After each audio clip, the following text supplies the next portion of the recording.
Hello everybody, my name's Mitch and welcome to the channel. I just wanted to jump on and give a quick introduction as this is the first video that we're posted here and let you know what I'm doing and why I'm doing this. So I've been karting for a few years now and I've been filming my footage for the last year or so, but I haven't done anything with it yet.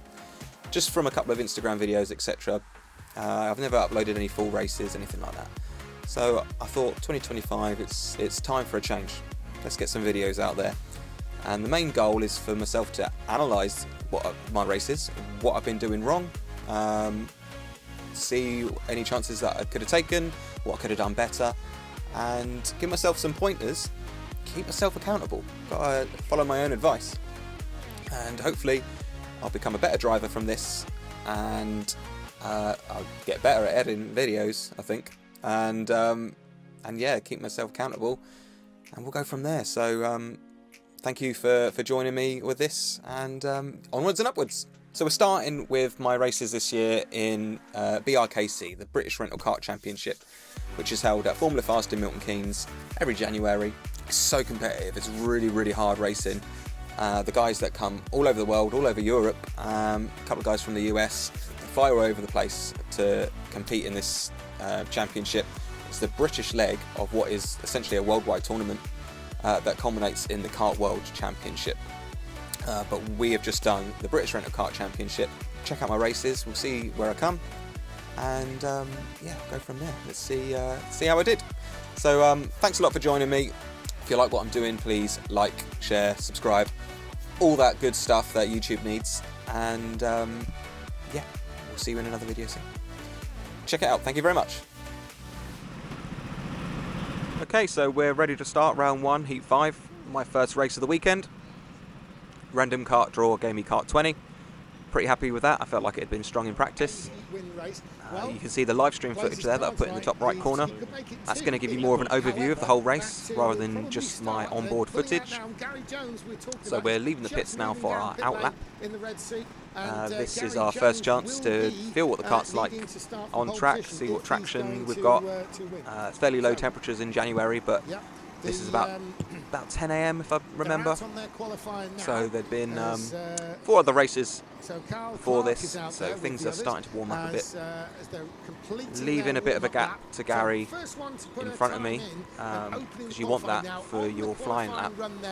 You don't want to catch up to anybody and maybe slow yourself down on the quali lap. So we are rounding the final corner now, ready to give our flying lap. Big old push over the line, give me a bit more momentum, try and keep it tidy as we enter the snail, and hit the apex there, and then I'm just holding it full throttle, hold the line, build momentum, build speed, full throttle down the straights. Is he going to hold it? No, he doesn't. Alfie Shut it in here. Now that could have been a bit wider. Slow me down a little bit. Final corner. And take the shortest line across the finish. And see where we've come. Yes, they've all finished the qualifying now. So it's Eliana de Vos as entirely predicted. Great, 6th place. That's a pretty decent result for myself. Just behind Sam Shaw, who is absolutely rapid. He's a great benchmark to try and keep up with. Carl Clark is in 9th. Eliana de Vos and Tyler Mays, they have immense speed. There's no wonder they're at the front of the grid. Starting 10th place there. So now, we can see on screen just ready to get into in the position. blue suit with the black and white helmet. That is Eliana de Vos, the Dutch driver. Been around a long time now. Started out on the international. Wave to the family up there, clapping for me. They've been supporting me throughout the weekend, which is great. And so much experience. He's another member of that Blue Star team. Already communication there from De Vos and Mays to say. And away we go. So this is the rolling start. Try and keep it bump to bumper, nice and slow. The leader sets the pace. And we're waiting for the lights to go green. But there's no overtaking until the start-finish line, till the timing line. Not that there's any chance to really do that. He makes the pace. He crosses the line to begin. Now, maybe my actions weren't as great there on the green. Sam's pulling away into the snail. That's probably the first overtaken point on the lap, especially on the outlap. in third place, and he's keeping third, but he certainly had to defend it. In fact, he arrived in the Trying to centre of keep the it cell pretty sideways up behind there. Sam. If I know him, which I do, he's going to go for a move, and I want to try and follow him through. But Alfie just closes the door, pushes me wide, and I almost lose a space there, which I think is to Gary The 20 Jones. is Michael Rayner. Michael Rayner there on the inside going into the final Commentators, corner. James Ald thinks I'm going for a move. I'm just trying to hold position. And not so well known though is Bobby McGear. Bobby McGear And is I'm already starting to lose time there to Alfie and Sam. That gap is So, to his benefit because coming out of this it now, allows that's him how to crucial it attack is without having to worry about keep defense, momentum. particularly into this corner at the bottom end of the racetrack. Steve, that's a pretty racy start we've seen in the mid-pack. There was a lot of contact towards the rear there. I think it was Carl Clark move up the inside of Gary Jones, which Trying to allowed keep Amelia to the back of them. go down the inside. But poor Gary now the risk is overdriving the car. He's gone from 8 So as you down can to see, 10, I end up but still wrestling the steering wheel, the start, as we predicted, Eliana losing my head maybe a little bit, trying to keep up to the back of them. I know they are faster than me. They're trying to get the hammer down and get a bit of a gap. And that massive locked-up brake sideways going into the centre of the snail there by Bobby McGear, that has created making the your gap that apexes. he's now benefiting from. Round the final it's actually corner. Probably why Alfie Hale ended up losing the place on momentum to Sam Short. And that's all. Look at the gap that's pulling. I always lose speed there. It's one of the corners I have trouble with. Like I say, it has to be inch perfect every lap. So yeah, but he's still up there in 5th place. Good effort from Alfie Hale. That mid from 6 down to 10th is very close. You're not going to see a lot more action at the moment here. So I'm going to, I'm just going to let it play out. I'm going to be watching how I'm driving, and I will chime in if there's something to add. So for now, just enjoy the race. You can get a little bit pinched up. You can somehow get some sort of difficulty. When I started karting way back in the 80s, everyone was wearing motorcycle suits. I remember myself and the other young guys. You know, it's like when you're 17, you want the new stuff, don't you, Steve? And so we were among the first using the more sort of woven nylon type suit, which has now been superseded by some drivers with this new suit. For the first time, we're really seeing someone leading a race with one of these skin suits. Kart Skins in Belgium, they've got homologation by the FIA and the CIK for all of karting for these suits, and now they're fully legit. Obviously, Gary Jones in the pit. Sorry, James. Yes, he is. Gary Jones in the pit lane. 2 good stops. I think that was a good time to go for the stop very early on. Clear track now. He can go to business and trying to get those good times in. Yeah, so Gary Jones will be looking now with a clear track to make up some time. He's coming out of Snell section. He's got absolutely no one there. There's not even anyone on that side of the venue, such as Gary Jones' distance to and from anybody. Steve, that's exactly what Gary will have needed. Now, Gary will have done that simply because he feels he was quicker than those around him. Is that right? Yes, he is, and obviously he out-qualified both Amelia and Cathal, who's now actually got himself up into 7th place, so he's made a position on Craig Tucker as well. So Cathal making his way through the field. Remember, he started down in 9th. He's already made 2 off the start. Well, Cathal is a very well-known driver internationally from the outdoor point of view, but totally unproven from indoor. I believe this is in fact his indoor debut, and so I can counteract that one. Yeah. He started here when we spoke to him. Yeah, this is his bread and butter. He started here. This is where he first raced in indoor karting, not for BRKC, but here at Formula Fast, and he's gone on to international outdoor karting. And to get him back in one of these now, he is actually going to be quite quick. He's used to not having to have any contact at all because the open wheel racing. Now he's got a wraparound bumper around him. He's going to send it on moves left, right and centre. Andy, you do realise you've literally destroyed every excuse we're going to give him as another driver. Yeah, sorry about that. But yeah, it's the number 10 in. Good stop for Craig Tucker. He's back out. No drama there. Comes out ahead of Gary Jones. So yeah, Anthony, just going back to Carl Clark, obviously you commentate internationally on these outdoor events within the FIA. I think he'll be feeling you owe him a few nice comments after that one. You've just busted it too. Well, I've said nice things about him many, many times. I think he owes me more than anything, but let's see how he does. He's doing a brilliant job so far. I'm curious to see how he does on his pit stop, though, because that's something you just don't do in international outdoor karting. This is a new thing he's got to get used to. Okay, so we'll unscrew the screwed up paper with all the excuses on and leave that one remaining. Talking of remaining, though, we've got Eliana Ross who remains in the lead, and he's taking Tyler Mays with him, which is something we could have predicted. but there's a huge gap opened up. And what has happened to Bobby McGee? Has Bobby McGee been in? Well, I have got a kart in now. It is the number 15, and that is Amelia Charlesworth who's in. Bobby McGee has not been in, so unsure what's happened to him. Yeah, I'm just looking on screen now. There seems to be a big gap, and it is as simple as that. A gap has opened up. Tyler Mays is the one who's throwing the challenge down to Eleanor DeVos as they enter the snail section there. So that's DeVos in the blue skin suit, and there's Tyler Mays in the white regular suit behind. Bradford, what you've got something for us? Yeah, so I just want to tell you what I think's going to happen in this race, because you've got quite a clear gap between these two out front and then everyone behind. So they're essentially safe. They can afford a couple of fights, a couple of small moves, and it's not going to wreck their race. They've got a comfortable gap. And Mays looks the faster of the two, if I'm honest. He's half a tenth quicker on fastest lap, and he's just taken another fastest lap as I speak, so it's now closer to a tenth faster.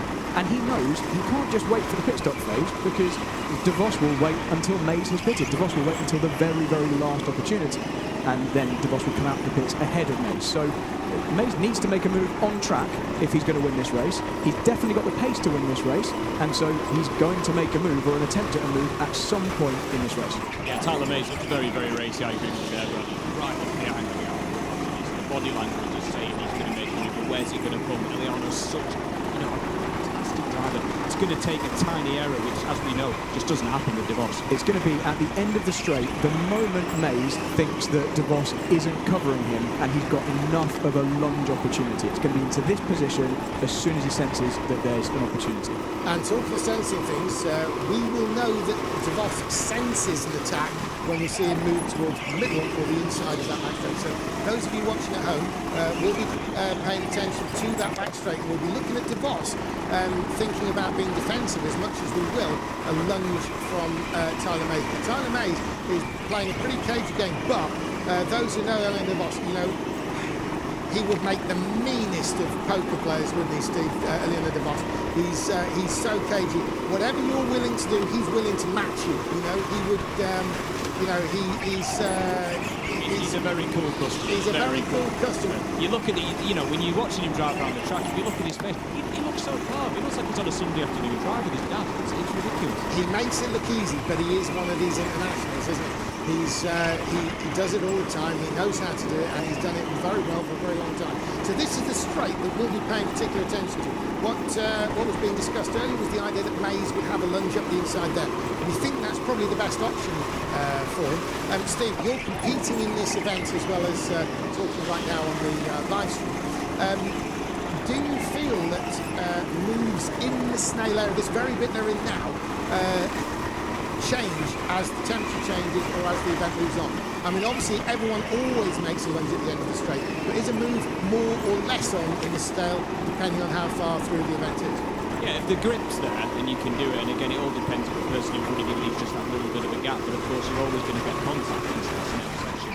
If you go down the straight and you're able to lunge at the last minute, there's a chance you can make the move a lot cleaner. But like you say, all it takes is a tiny mistake, and guys at this level just do not make mistakes.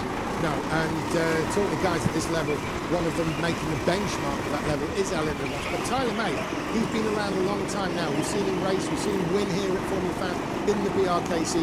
He's normally an outdoor driver as his sort of regular bread and butter karting, well known within the Club 100 sort of outfit. But he's now obviously focusing on his indoor at the moment in the BRKC, and he's focusing on Eleanor DeVos. So Brad, traffic for the leader, and this is going to be crucial. Is this the opportunity for Mays to go down the inside? Because DeVos is going to have to pick a side to go past Charlesworth here, and if it's the wrong one, that's going to give Mays that opportunity. Charlesworth may well just get completely out of the way, but she's already made the pit stop, so it won't be by going into the pits.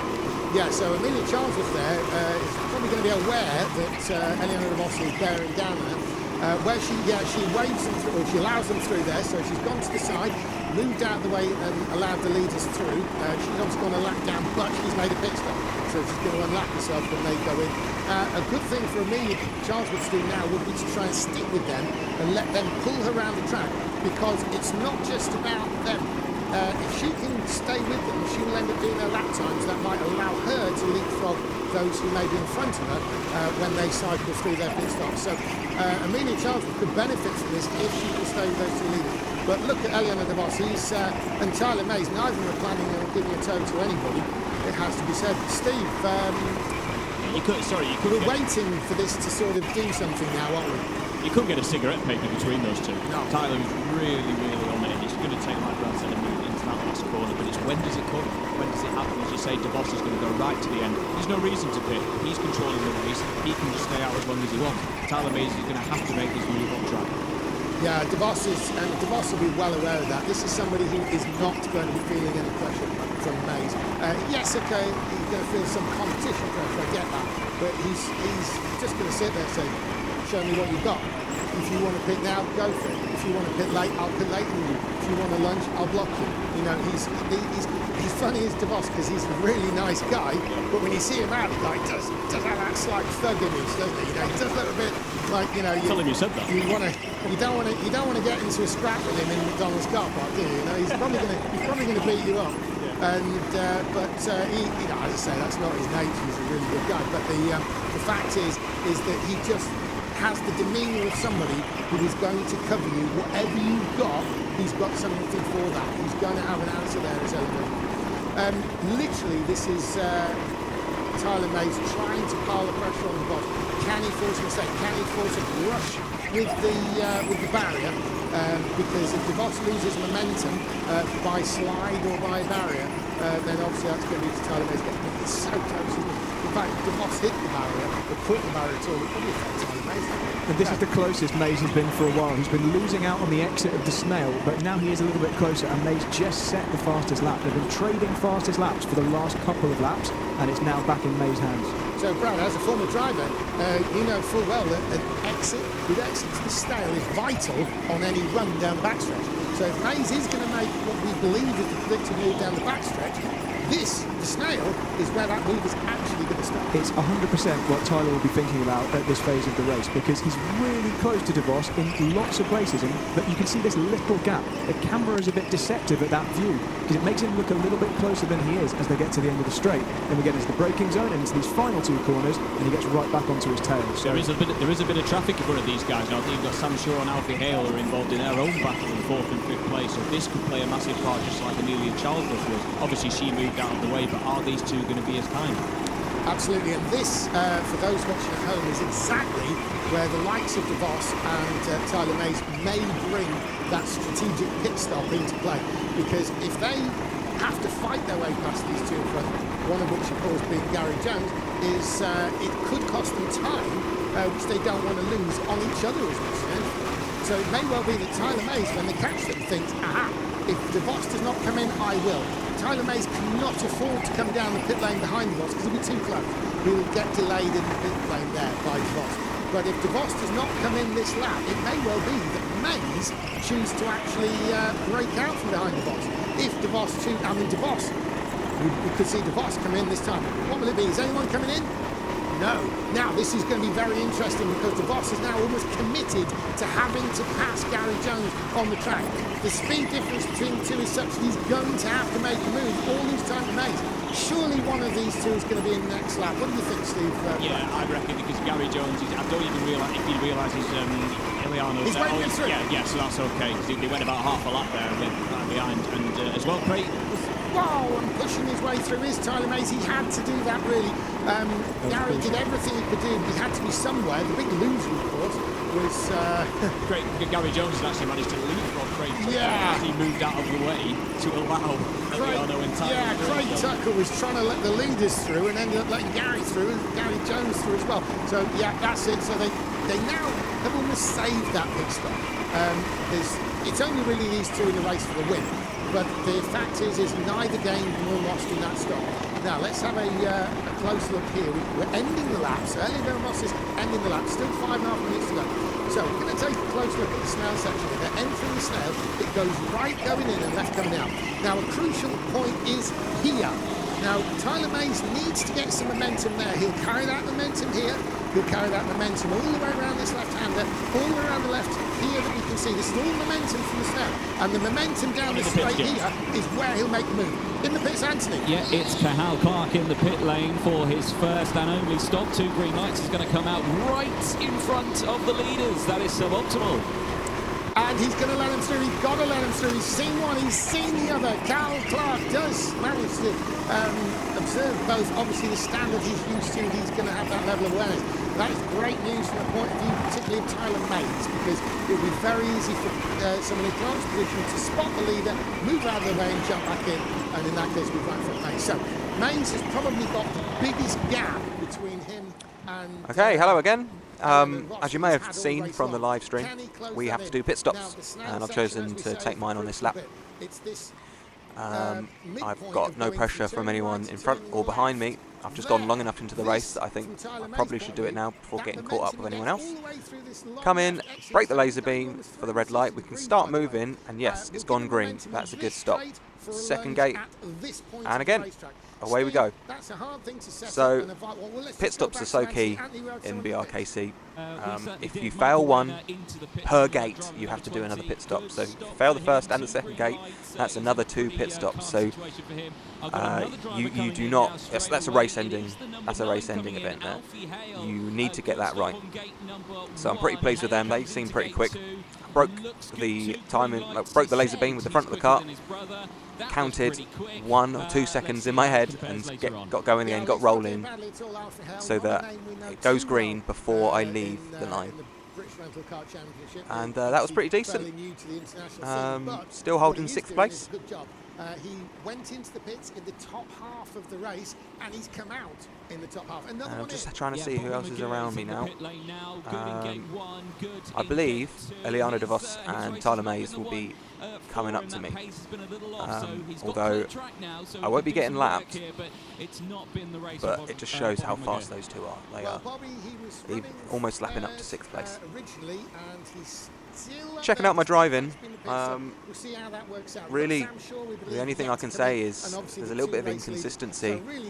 I am taking a few different lines. I'm not as smooth on steering as I really want to be, as I need to be. I am sort of going over the limit and then pulling it back again. And it's all about dancing on the edge of the grip, really, isn't it? But I feel like I'm just a bit too much. If you watch the leaders out in front, it's just like they're going for a Sunday drive. They have those karts figured out. They know exactly how much steering lock to put in, exactly how much power to throw into the corner, and that's really something that I need to work on. So I'm just going to continue watching myself, and we'll check in again soon. Thank you. He's going to be playing a cover game to Tyler Mays. He's just going to sit there and wait to see what... Mays, hand up. Anthony, Mays is going to be in the pits this time, surely. Yes, he is indeed. Mays has come in, and let's see how his stop goes. A little slow on the get-go off gate 1, but he gets the green light early on the go on gate 2. Gets the green light. Good stop. The light is on. We have to see our leader come in this time, but crucially, how are they going to end up? Yeah, this is this next stop now. Elliot Lamotte knows, and there he does jump up in the seat just to reset himself. He knows Tyler Mays being in. Will it be this time or will it be next time? He's in this time. Here comes the race leader, Anthony. Yeah, let's see him really quick on the entrance. No drama there whatsoever. Didn't even clip a barrier. Green light on the first one. Gets the green light on the second. Where is Tyler Mays? He's game time on him. Yeah, Eliana De Vos, he knows exactly what to do in these situations, and he's done it. He's secured that lead. He's got a bigger lead before he did earlier on over Tyler Mays, simply on that pit stop. He came in rapid. Yeah, that's acknowledging his team, who are the side there. That is the far side of the control tower. Steve, okay, so did you see and hear that? I clipped the last corner, the barrier. Just lost momentum. Big shake of the head, look to the sky, shake of the head. I wasn't happy with that, and it's those silly little inconsistencies that I do need to iron out. I could feel the pressure of De Vos and Mays coming up behind me, and I don't want to get in the way of their race. I definitely don't want to be lapped. So just trying not to overdrive and just trying to focus. I may not be under pressure of getting overtaken, or I may not be trying to chase somebody down, but you still got to drive your own race, and you still got to be as consistent and as clean as you can. So that's just something that I need to work on. Not long left of the race now. We'll see how it ends up. Was going to get track position, and as you guys pointed out, he actually gained time in the pits and pulled away. But even if they were no nose to tail at the point he pitted, he would have come out ahead being the second pitter. Such is the advantage that you get by being the second car in a bunch to pit. So that track position is key. It's a 10.5 second time loss, but if you can get out of the pits ahead of the car behind you, it doesn't matter that they theoretically would gain time on you because you block them, you get in their way, and DeVos didn't even need that this time. He was comfortably clear. Absolutely, Brad, and it is exactly as you say. DeVos did that hard work in the early part. Maybe Tyler Mays, the only thing he was really hoping for was something in the pits. It hasn't worked out like that, and we are talking about Tyler Mays here. Okay, so we're on the last lap. Or the leaders are on the last lap, and Eliano is about to take the lead. Very comfortable lead for him. Great race win. And this was a great race for me. You know, it wasn't the most eventful race, but sometimes they can be good. It was a solid 6th place, 5 points for me. And yeah, if only I made that move on Alfie stick on the first lap, but I can't really see a way of that happening. Let me know how you think I did. Any tips and tricks? You know, what should I be focusing on? Please let me know if you've watched this race. Here's the final finishing positions. I'll give you some fastest laps. Eliano DeVos has the fastest lap of the race at 30.055, and mine was a 30.372. His was on lap 36, mine was on lap 35. So towards the end of the race, both continuing to improve as as we feel what we want from the car as everything continues to grip up and warm up. So I didn't plateau at, let's say, lap 15, which would have been crazy. Anyway, please stick around, watch some more videos. Thank you so much, and I'll see you soon.